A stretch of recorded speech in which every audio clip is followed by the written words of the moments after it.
I wonder, Mm. I've pulled a few proverbs from a collection of Nembe proverbs that you published in the 1980s. I wonder if I could share Okay. them. Let Yes. me share two or three, and then you Yeah. can give us sort of a deeper explanation of what's being said here.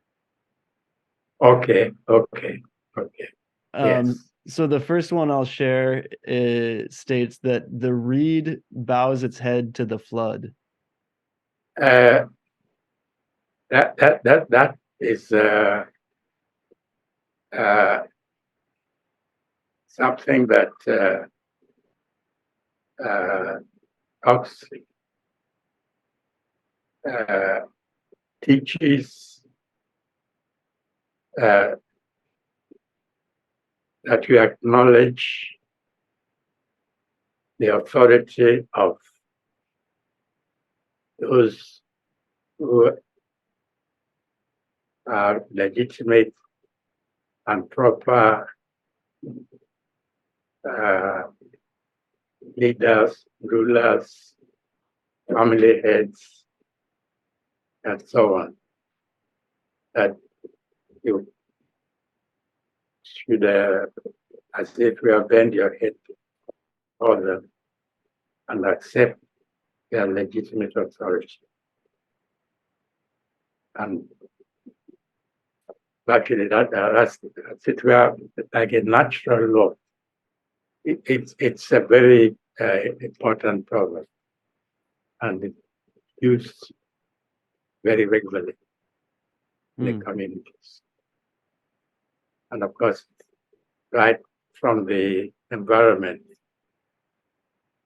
as we are on the river all the time, and in the flood comes, the reeds that are the river, the water will, the tide will, the river flows over things.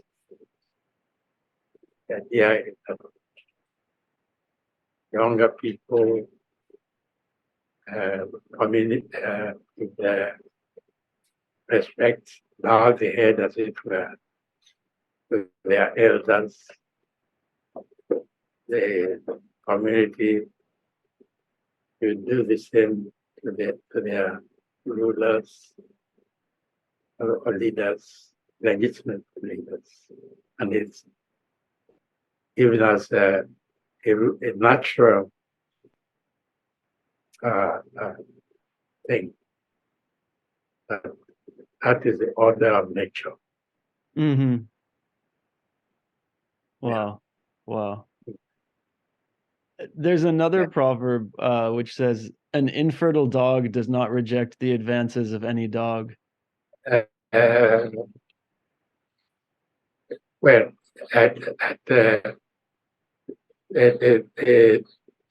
the dog that doesn't go out and about, doesn't become pregnant to have babies. That is that, to have results, you must act and be available and be part of community and be active before you can derive the benefits that are available within the community. You have to participate. You have to be an active member of society to derive the benefits that accrue come out of membership of the community. It's so interesting. I mean, it sounds like your informants really, you give them sort of a lot of agency in the process, right? It's not like you just talk to them once and then you take whatever you wrote down back and develop it into your own ideas. I mean, this is really a dialogue, it sounds like. No, it definitely, that's what I always go there and stay with them. And the truth is that every little community also wants its history to be preserved. And they know that what I was doing was something good for them. And they always accepted that. And wherever I went, many of the places, they have never heard of me, and I didn't know anybody. I go there, and they would take me to the house of the chief, or the elder, and I become the guest of the community. Wow. And when I tell them what I'm doing, that I'm going around the Niger Delta to every community to do the same, I think I did not have any. They accepted me, and I became a member of their community for the period I stayed with each of the communities, and they would do dances, they would sing, they would tell their proverbs, they tell their stories. Of course, there are some that are,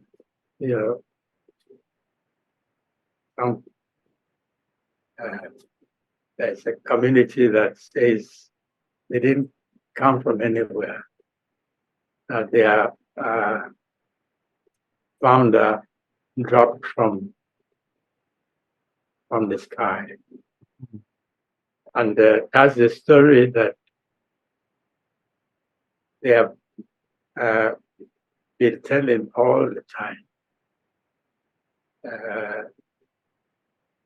And their neighbors also seem to have accepted that particular community. They are the only group that in the Niger Delta that have a tradition like that, and they are accepted. And there are communities that then say, okay, that their founders came from that place. But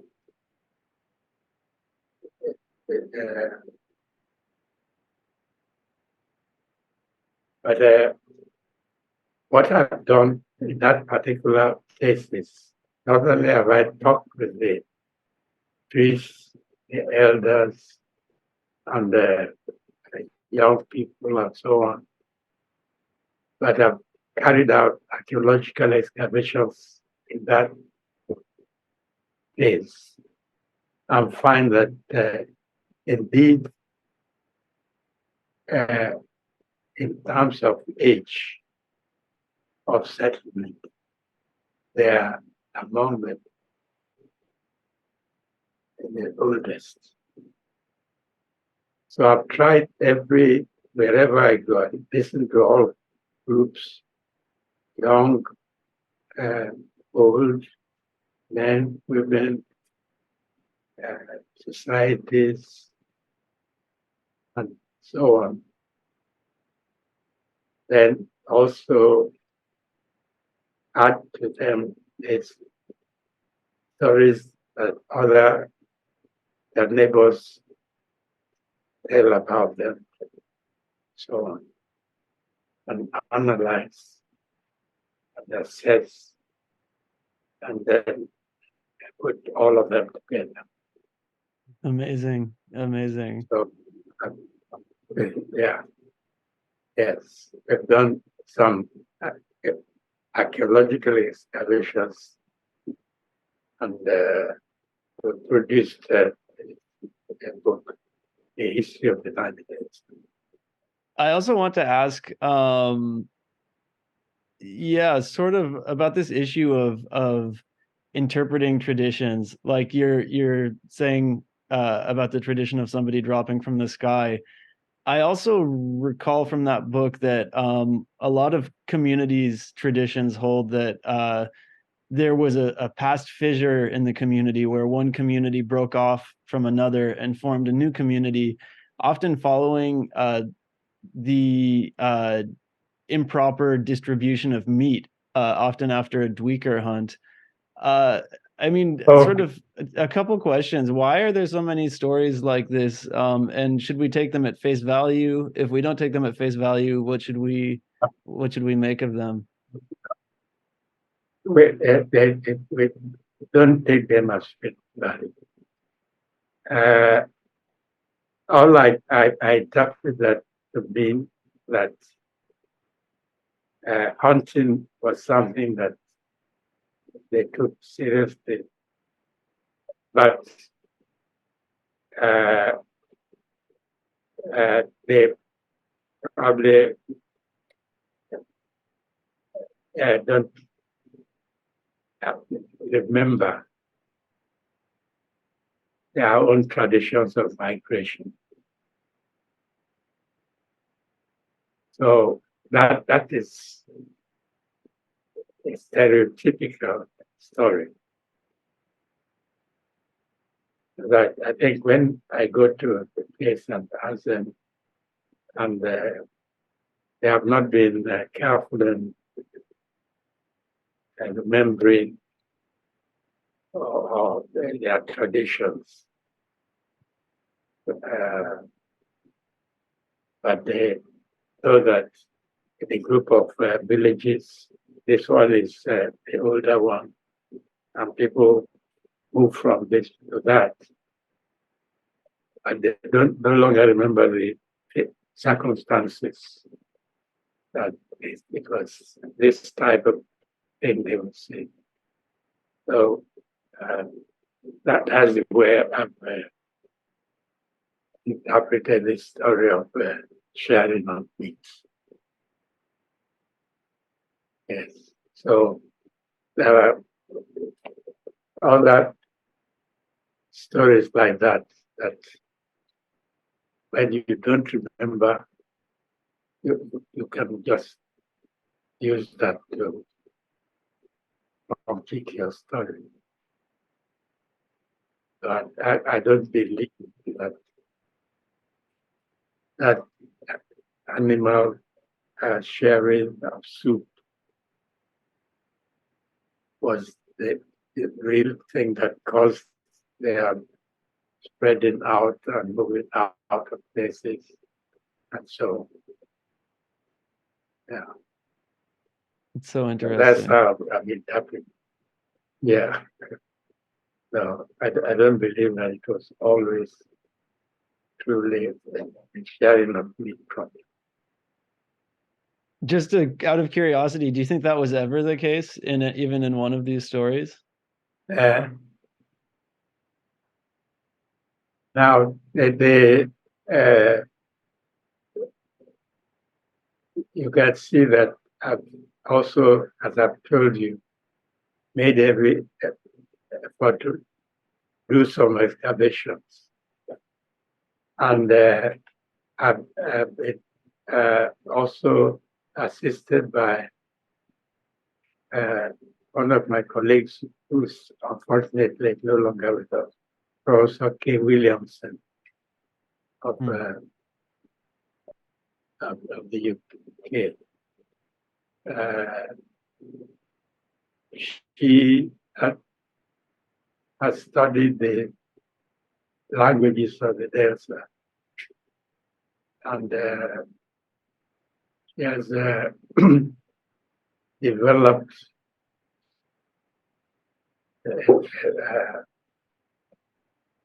the origins of the language from the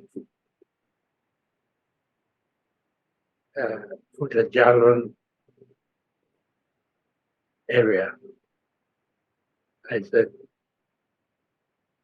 that the best speakers were from there. That there was this movement along the Niger from that area down into the Niger Delta. Because she has compared his own language with all the other bigger communities in Nigeria, the Igbo, the Yoruba, Hausa, and so on, and the Ijaw of the Nigeria, completely unique.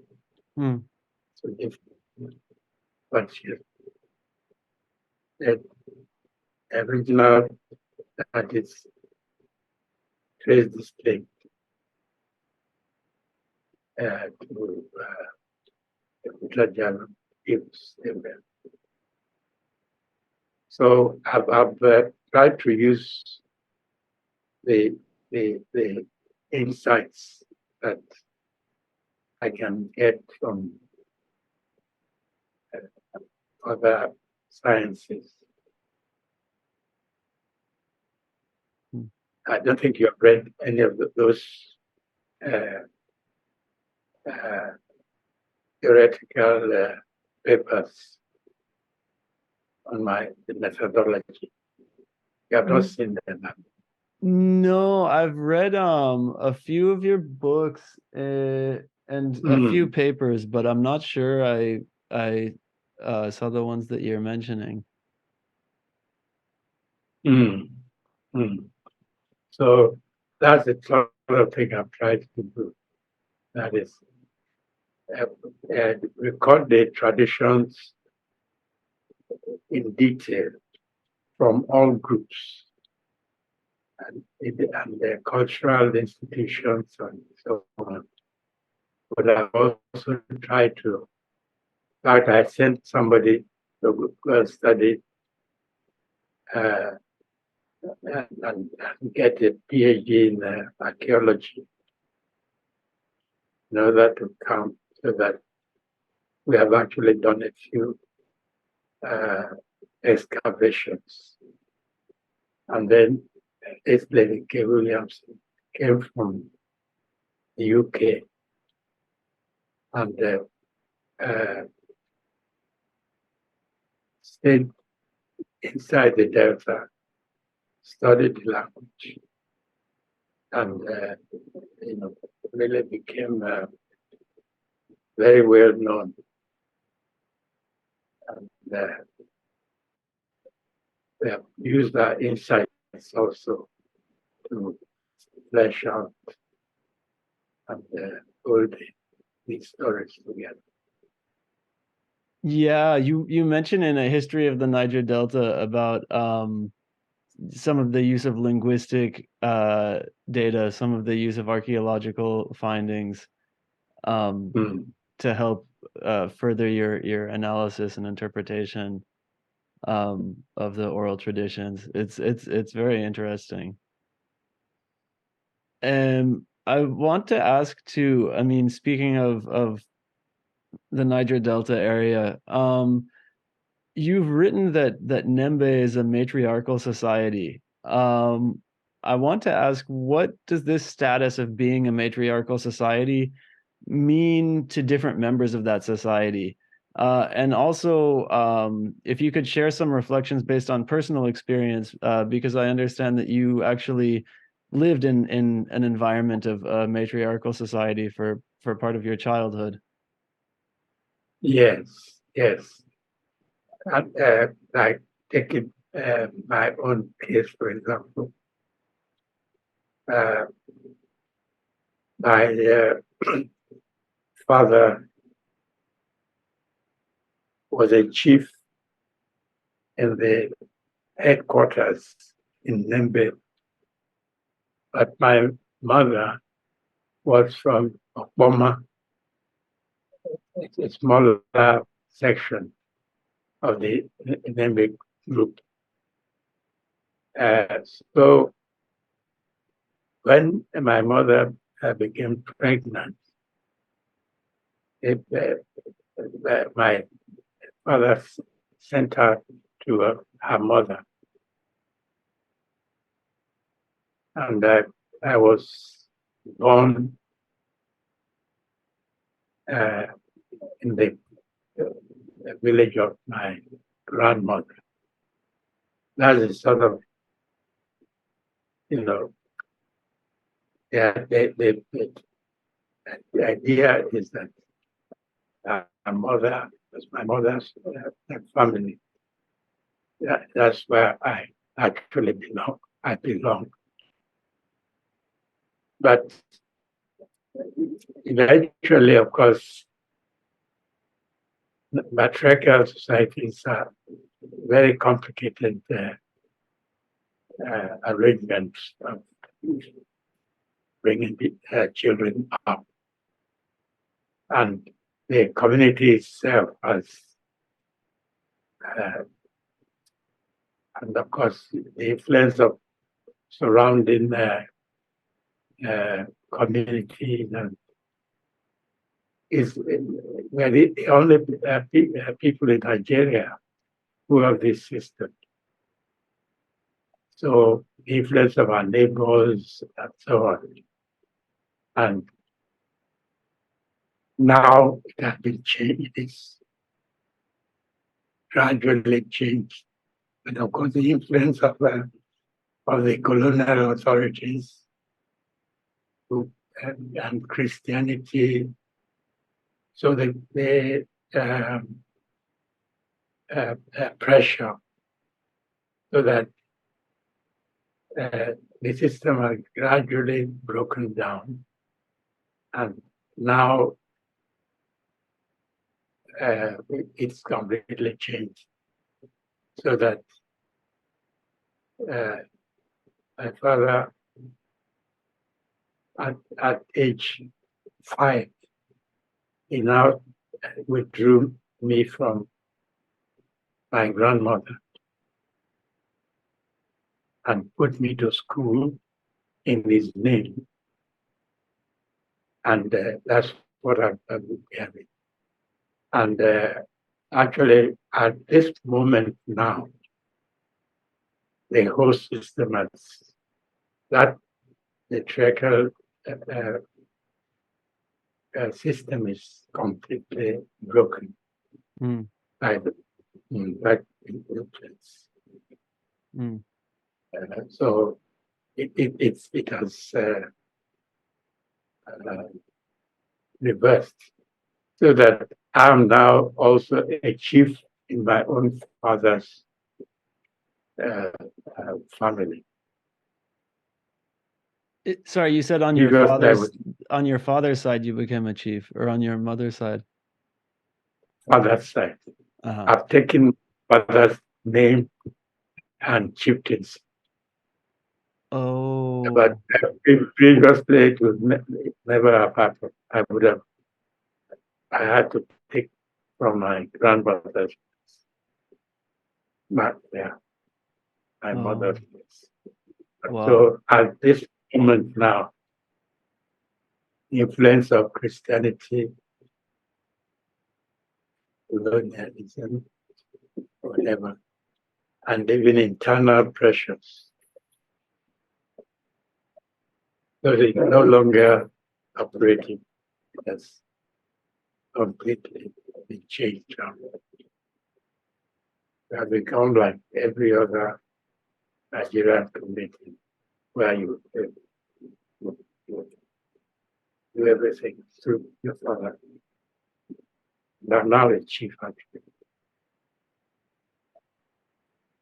The chief did see they are in the name of my father. So that has changed.